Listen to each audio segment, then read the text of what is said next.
آپ نے ایک موقع پر فرمایا تھا 5 چیزوں کو غنیمت سمجھو، 5 چیزوں سے پہلے پہلے۔ میں کوئی نئی باتیں نہ عرض کرنے والا ہوں، نہ اس کی کبھی بھی ضرورت ہے۔ اللہ کے رسول نے ہمیں لاوارث تو نہیں چھوڑا۔ ہمارے ایک ہاتھ میں اللہ کا قرآن دیا، دوسرے ہاتھ میں اپنا روشن طریقہ دیا۔ ہمارے دونوں ہاتھ بھرے ہوئے ہیں۔ میں یہ باتیں یہاں کی جو عوام ہے ان سے خاص طور پر عرض کرنا چاہتا ہوں اور ایک پیغام دینا ہے۔ ہمیں کسی غیر کے طریقے کی کبھی بھی نہ پہلے ضرورت تھی، نہ آج ہے، نہ آئندہ ہوگی۔ آج ہم نے جمعہ میں کچھ کہنے کی کوشش کی تھی۔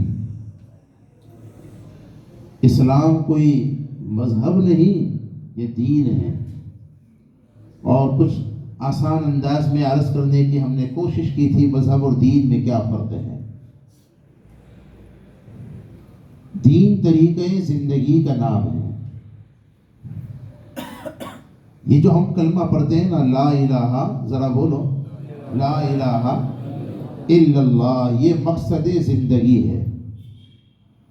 یہ لا الہ الا اللہ، یہ اللہ ہماری زندگی کا مقصد ہے۔ ہماری نمازوں کا مقصد بولو اللہ، ہمارے محنتوں کا مقصد اللہ، ہماری دعوتوں کا مقصد اللہ، ہماری کوششوں کا مقصد لا الہ الا اللہ مقصد زندگی ہے، اور محمد الرسول اللہ طریقہ زندگی ہے۔ زندگی کیسے گزارنی ہے تو حضور ہمیں بتلا کر کے گئے، بس وہ کافی ہے۔ ہمیں کسی اور طریقے کو اپنانے کی ضرورت بالکل نہیں ہے۔ اے کاش کہ کچھ مختصر وقت میں کچھ ایسی باتیں اللہ ہماری زبان پر جاری فرما دے جو ہم سب کے لیے مفید ہو، آمین کہو۔ کوشش کروں گا انشاءاللہ العزیز۔ میرے بھائیوں، احساس کمتری میں ان طلبہ سے زیادہ میں یہاں کی عوام سے کہنا چاہتا ہوں، کبھی بھی ہمیں مبتلا نہیں ہونا چاہیے۔ ہمارے دونوں ہاتھ بھرے ہوئے ہیں۔ ہم کتاب اللہ کو سمجھیں، رسول اللہ کے طریقوں کو سمجھیں، اپنائیں، تو ہمیں کسی کی ضرورت نہیں ہے۔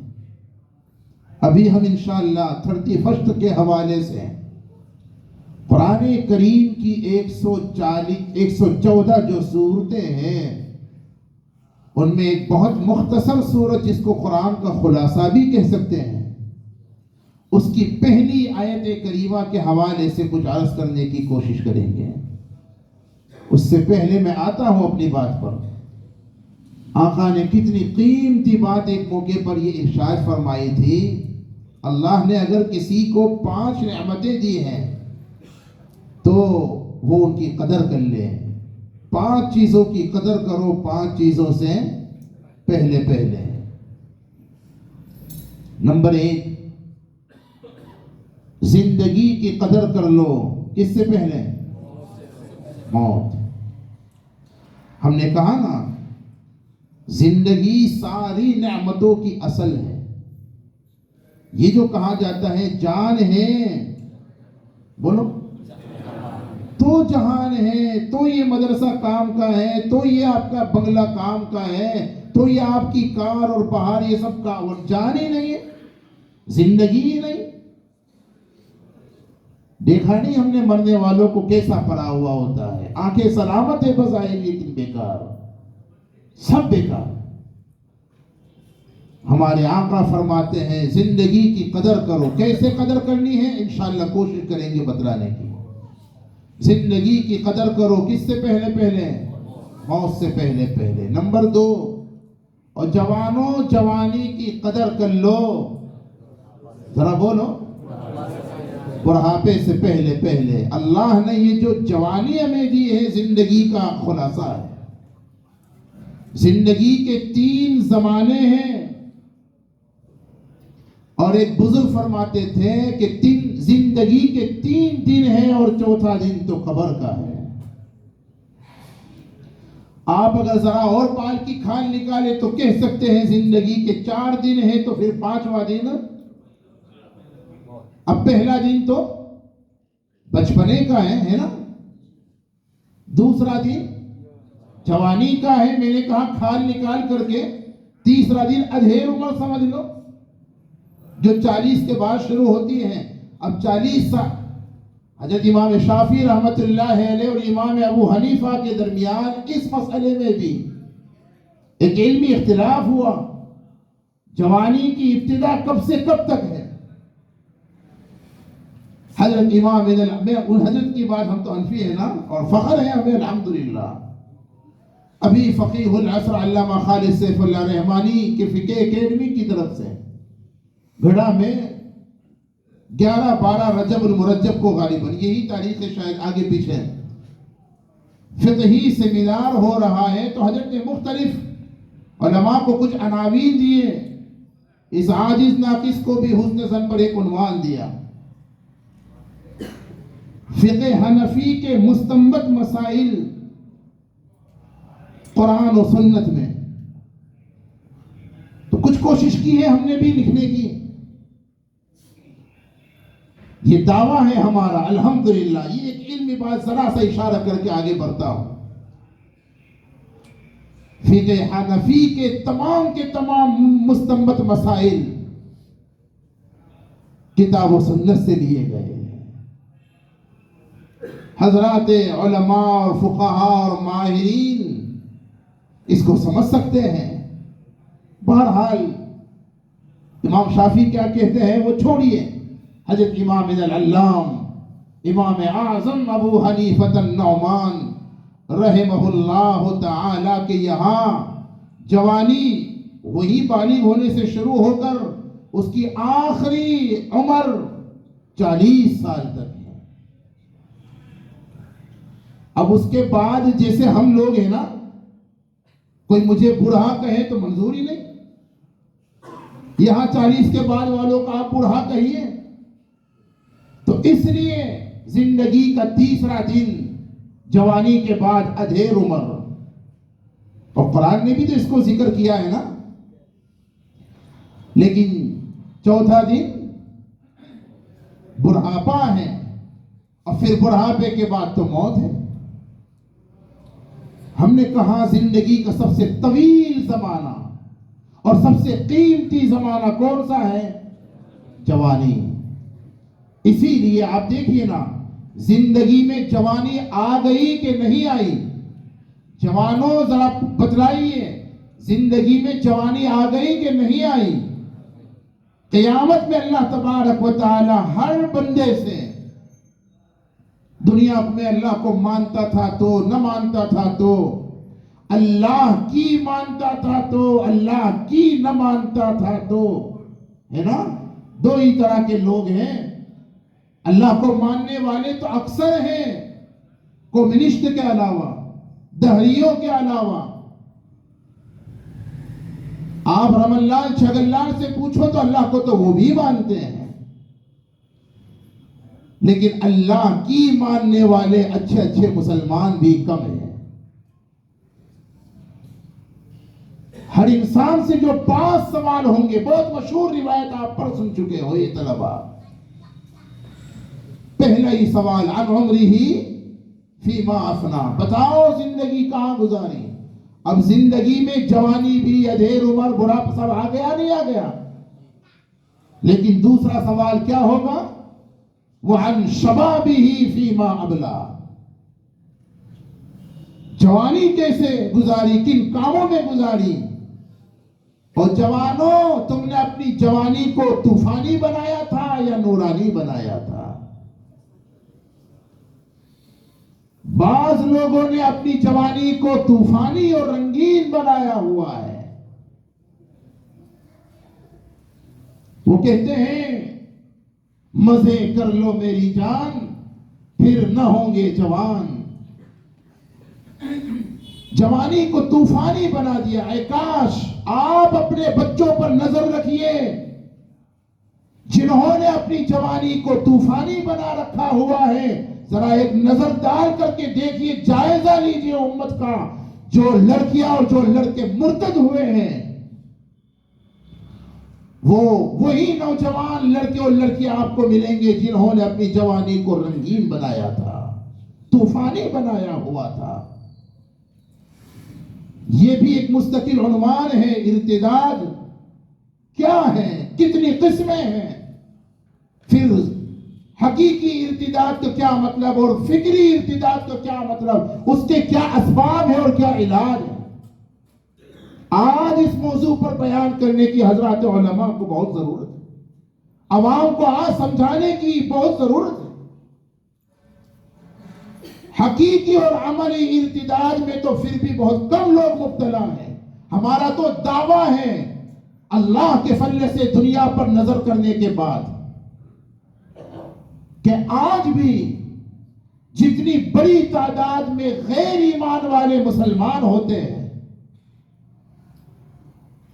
ان کی تعداد بہت زیادہ ہے جو غیر مسلم مسلمان ہوتے ہیں، اور بدقسمتی سے جو مسلمان مرتد ہوتے ہیں ان کی تعداد پھر بھی الحمدللہ کم ہے۔ حقیقی ارتداد، لیکن فکری اور ذہنی ارتداد بہت بڑی تعداد مسلمانوں کی کہاں جا سکتا ہے؟ شعوری اور غیر شعوری طور پر یہ لفظ اگر نہیں سمجھے تو جانے انجانے میں اسلام اور قوانین اسلام کے متعلق شکوک اور شبہات میں مبتلا ہونے کی وجہ سے ذہنی طور پر، فکری طور پر ارتداد کا وہ شکار ہے اور شاید انہیں پتہ ہی نہیں ہے۔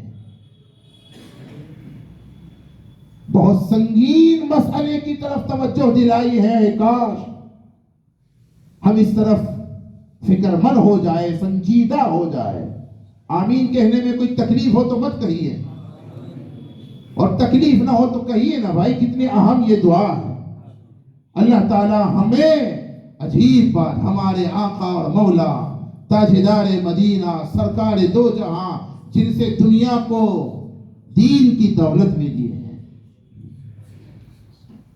جن سے دنیا کو قرآن کی دولت ملی ہے، میرے بھائی یہ جو دعا میں نے کی نا، آپ نے اتنی دلچسپی سے آمین نہیں کہا۔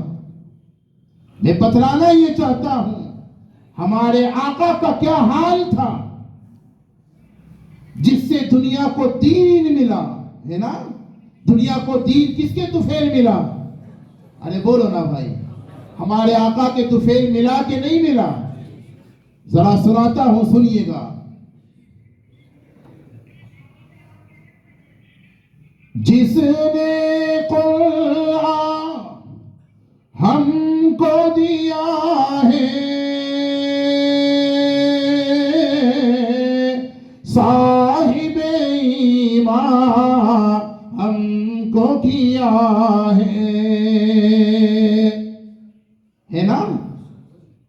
جس نے قرآن ہم کو دیا ہے، صاحب ایمان ہم کو کیا ہے، شکر کرے جتنا بھی ہے کم، صلی اللہ علیہ، ذرا پیار سے تو بولو بھائی، شکر کرے جتنا بھی ہے کم، صلی اللہ علیہ وسلم۔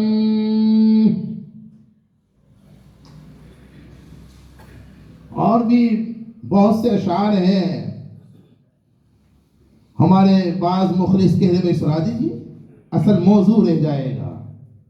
ایک بات مجھے بتلانی ہے جس کے لیے ہم تو یہ مانتے ہیں علماء دیوبند کا الحمدللہ ایک ادنا سا خادم اور نمائندہ بن کر بیٹھا ہو، ہم یہ مانتے ہیں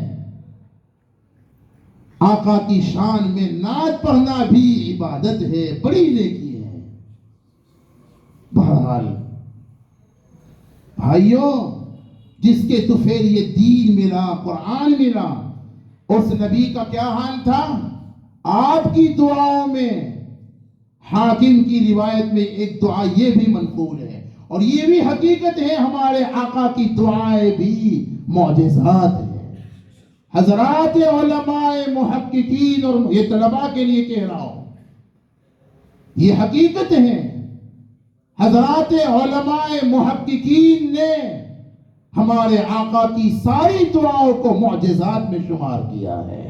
اور رب اکبر کی قسم، جو دعا آقا نے مانگی، میں اور آپ اور ساری دنیا کے علماء اور فصحاء اور فقہاء ایسی دعا مانگ ہی نہیں سکتے۔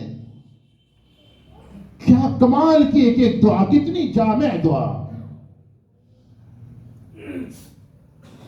ایمان اور اسلام کی حفاظت کے سلسلے میں حضور ایک دعا اہتمام سے مانگتے تھے۔ مانگو گے آپ بھی؟ ابھی انشاءاللہ تو کہانی تھا، حضور جو دعا مانگتے تھے، فرمایا اللہم احفظنی بالاسلام قائما واحفظنی بالاسلام قاعدا واحفظنی بالاسلام راقدا ولا تشمت بی عدوا ولا حاسدا۔ سرکار دو عالم صلی اللہ علیہ وسلم اللہ سے جھولی پھیلا کر مانگ رہے، اللہم احفظنی بالاسلام قائما، الہ العالمین میرے اسلام کی حفاظت فرما اس وقت بھی جب میں کھڑا ہوں، واحفظنی بالاسلام قاعدا، اور میرے اسلام کی حفاظت اس وقت بھی فرما جب میں گھر میں بیٹھا ہوں، تب بھی موبائل لے کر بیٹھا ہوں۔ بولو بولو، یہ میں ہنسانے کے لیے تو نہیں کہہ رہا، میں تو یہ اس لیے کہہ رہا ہوں، اسلام موبائل سے خطرے میں آ جاتا ہے جب لے کر بیٹھتے نا۔ ہاں، میں تو کہا کرتا ہوں حضرت، وہ جو لقمان حکیم نے کہا تھا نا، حکیم صاحب نے دل اور زبان کے بارے میں، وہ تفصیلی واقعہ ہے، آقا نے پہلے دن بکری ذبح کروا کر 2 اچھے اعضا لے کر آؤ تو دل اور زبان، دوسرے دن کہا پھر ایک بکری بکرا ذبح کرو اور اب تک جو بدترین اعضا ہے وہ لے کر آؤ تو پھر کیا لائے؟ دل اور۔ آقا کو بڑا تعجب ہوا، ابے لقمان، کل ہم نے ایک بکرا کٹوایا، ہم نے کہا تھا کہ اس کے جتنے بھی اعضا ہیں، جتنے بھی پارٹس ہیں، اس پہ سب سے بہترین جو عضو ہو، ایسے 2 عضو لاؤ، آپ کیا لائے تھے؟ دل اور زبان۔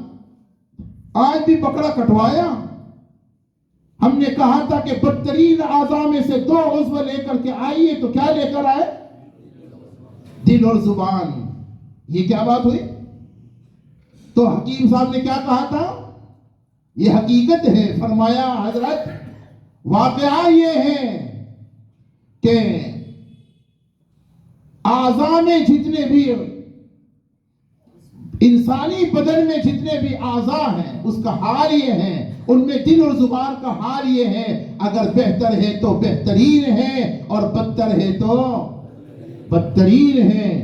اس عاجز کا خیال ناقص اس زمانے میں موبائل کے سلسلے میں یہی ہے، اگر بہتر ہے تو پھر یہ لائبریری ہے آپ کی محمدیہ کتب خانے میں اتنی کتابیں نہیں ہوگی جتنے آپ کے موبائل میں ہو سکتی ہے کہ نہیں ہو سکتی ہے۔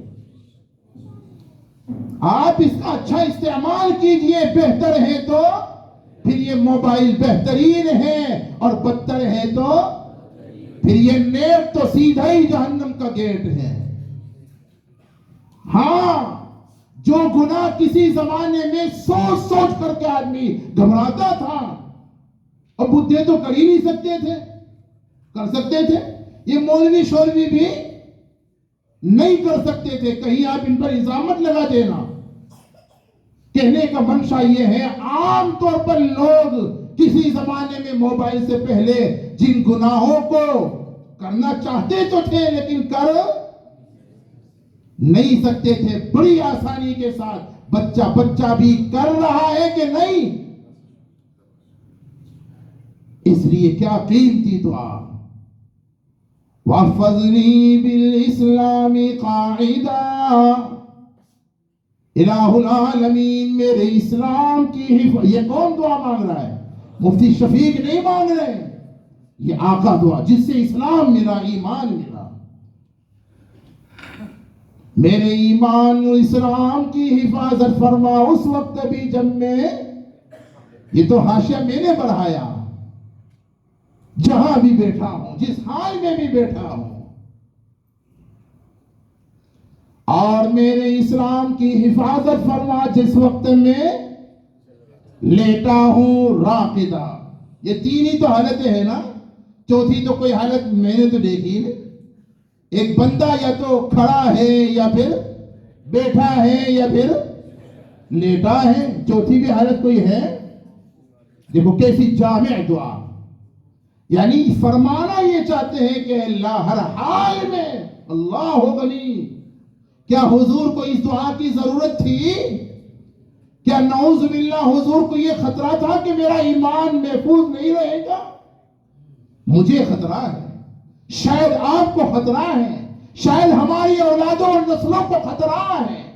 گناہ کا ماحول عام ہے، فحاشی کا ماحول عام ہے، عیاشی کا ماحول عام ہے، بے دینی کا ماحول عام ہے، اور زمانہ ہر دن 2021 تھا تو یہ 2021 نبی کے زمانے سے پھر بھی ذرا قریب تھا، لیکن 2022 تو نبی کے زمانے سے دور ہے نا، اور قیامت سے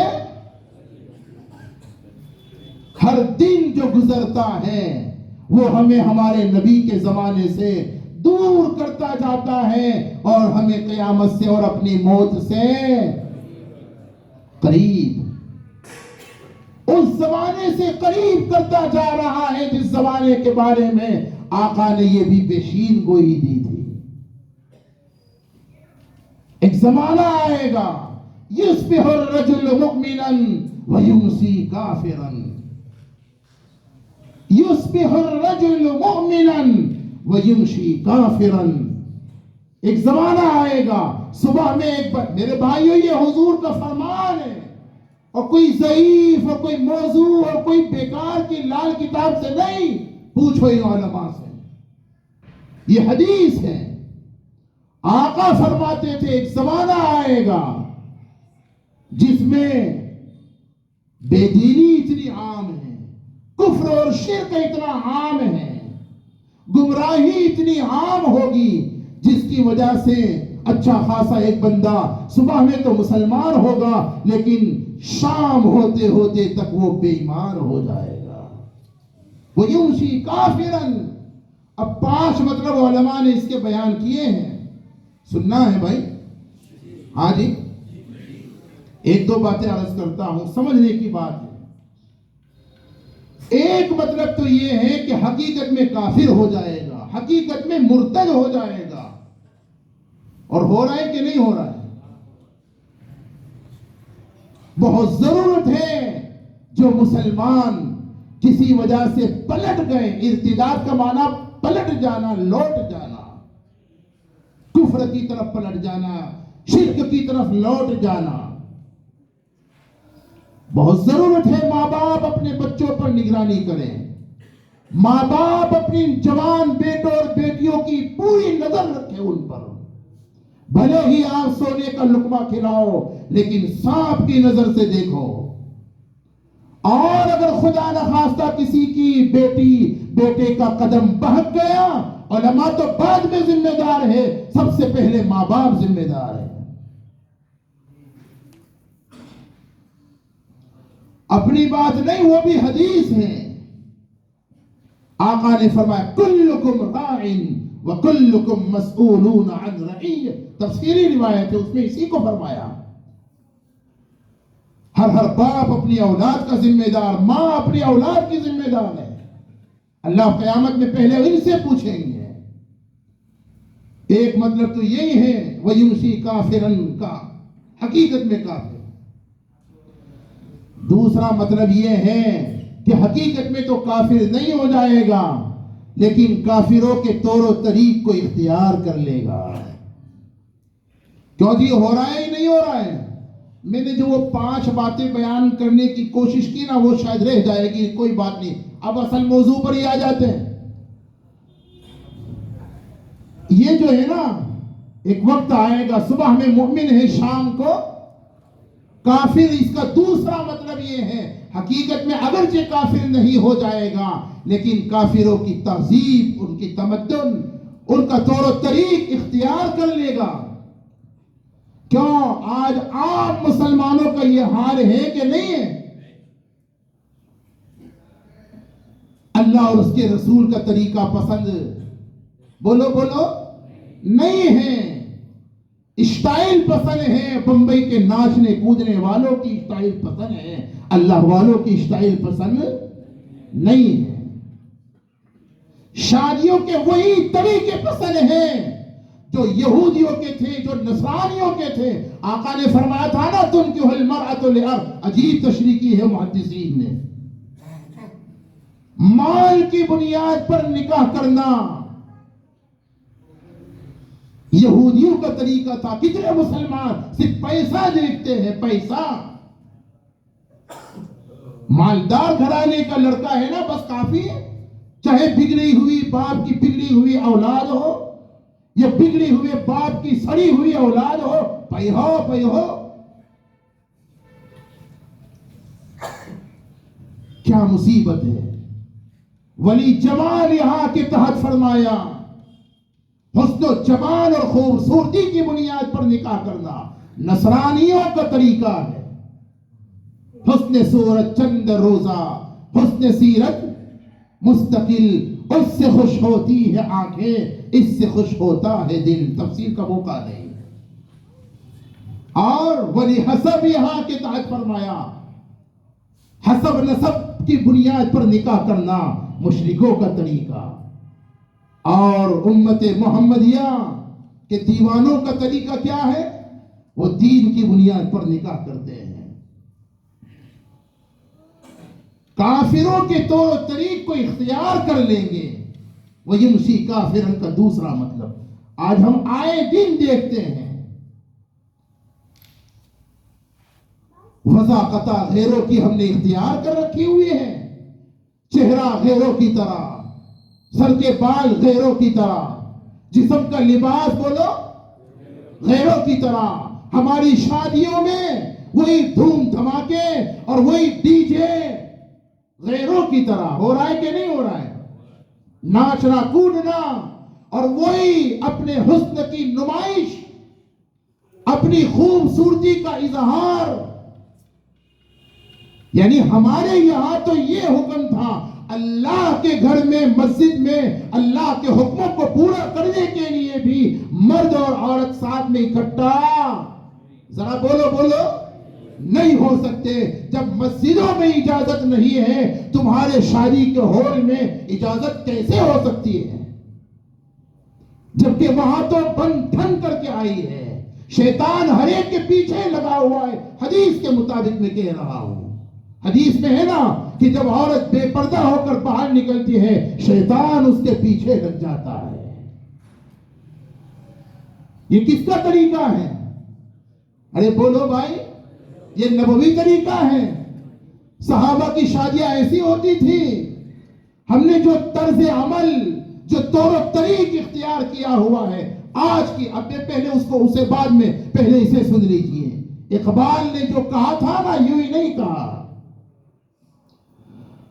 وضع میں تم ہو نصارا تو تمدن میں ہنود. نہیں سمجھے؟ ہاں جی، ارے نہیں سمجھے، مجھے معلوم ہے، ہاں مہاں ہاں کہہ رہے. علامہ اقبال کہتے وضع میں تم ہو نصارا، تمہاری وضاقت اسٹائل، بالوں کی، گالوں کی، چالوں کی، نہ جانے کون کون سی چیز اسٹائل. وضع میں تم ہو نصارا تو تمدن کلچر، تہذیب و تمدن. وضع میں تم ہو نصارا تو تمدن میں حنود. یہ مسلمان ہیں جنہیں دیکھ کے شرمائے یہود. صحیح کہہ رہا ہوں یہ جذباتی بیان کر رہا ہوں؟ بولو نا بھائی. میرے بھائیوں، درد دل آپ کے سامنے اس امید پر پیش کر رہا ہوں شاید کسی کو فائدہ ہو جائے، شاید کسی کے دل کی آنکھ بیدار ہو جائے، شاید کسی کی اصلاح ہو جائے. یہ اصلاح معاشرے کے عنوان سے جمعیت علماء کے پلیٹ فارم سے جو پروگرام منعقد کیا، مقصد یہی ہے. یہ مسلمان ہیں جنہیں دیکھ کے شرمائے یہود.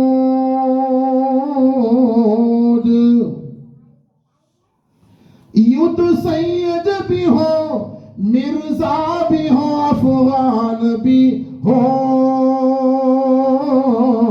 تم سبھی کچھ ہو، بتاؤ کہ مسلمان بھی ہو.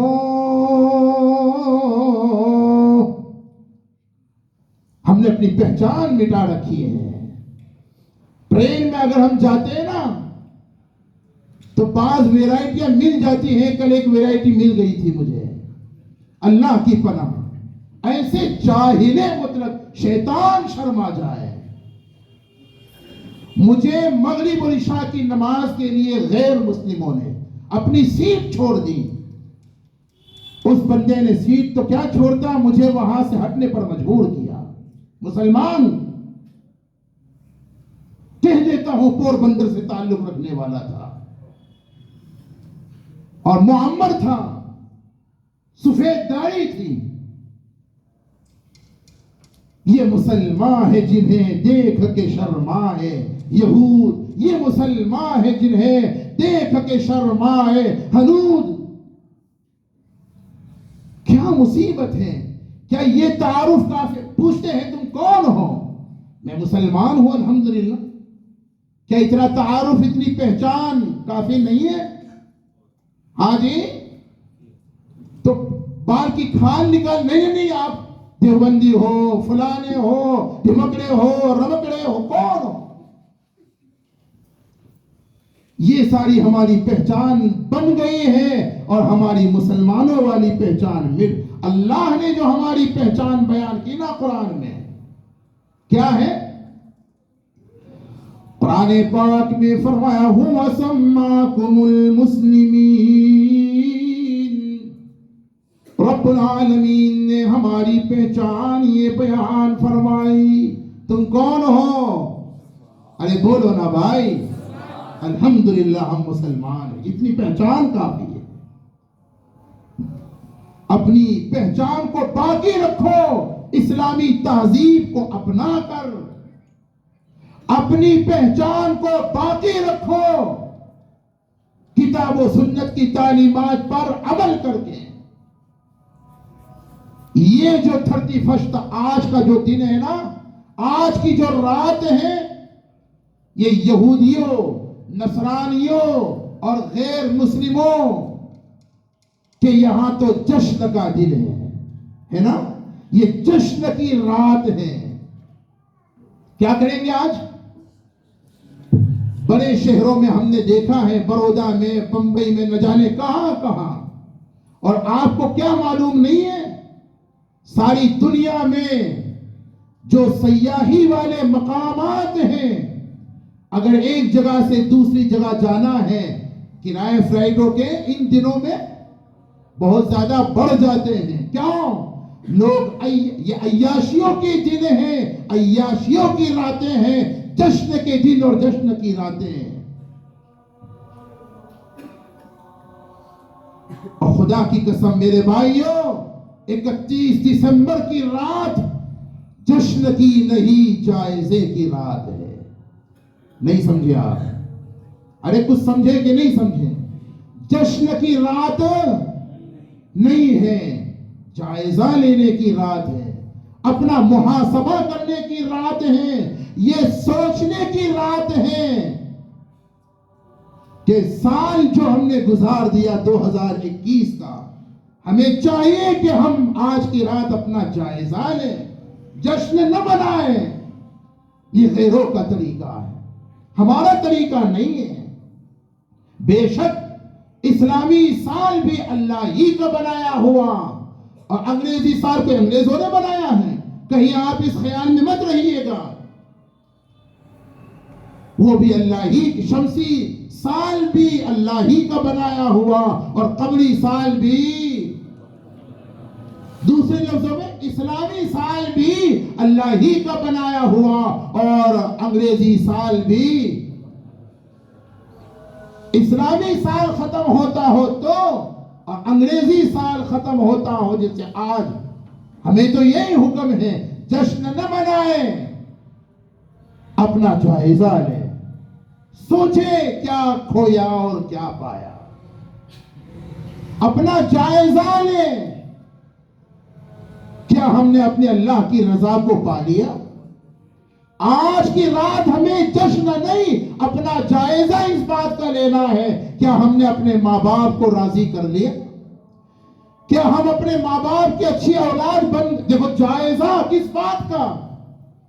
کیا ہماری زندگی گزر رہی ہے یا سنور رہی ہے؟ اللہ نے زندگی گزارنے کے لیے نہیں دی ہے، اللہ نے زندگی کو سنوارنے کے لیے دیا ہے۔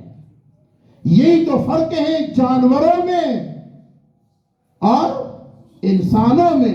انسان بھی اگرچہ ایک جانور ہے، بولتا چالتا، لیکن ہم جسے جانور سمجھتے ہیں، ان میں اور انسانوں میں بنیادی فرق یہی تو ہے۔ ان کی زندگی گزارنے کے لیے ہے، ہماری زندگی سنوارنے۔ اپنا جائزہ لیجیے، اس سال بھر ہمارا ویسے ہی تو نہیں گزر گیا، کیا ہم نے اپنی زندگی کو سنوار لیا؟ اپنے اس سال کو سنوار لیا یا بگاڑ دیا؟ کیا ہم اگر شوہر ہیں تو اپنی بیوی کے لیے اچھے شوہر بن گئے؟ اپنا جائزہ لو۔ ہم اگر بھائی ہیں تو اپنے بھائی بہنوں کے لیے اچھے بھائی بن گئے؟ ہم ملک و ملت کے لیے مفید بن گئے یا مضر بنے ہوئے ہیں اب تک؟ کیا کھویا اور کیا پایا؟ کیا کہیں ایسا تو نہیں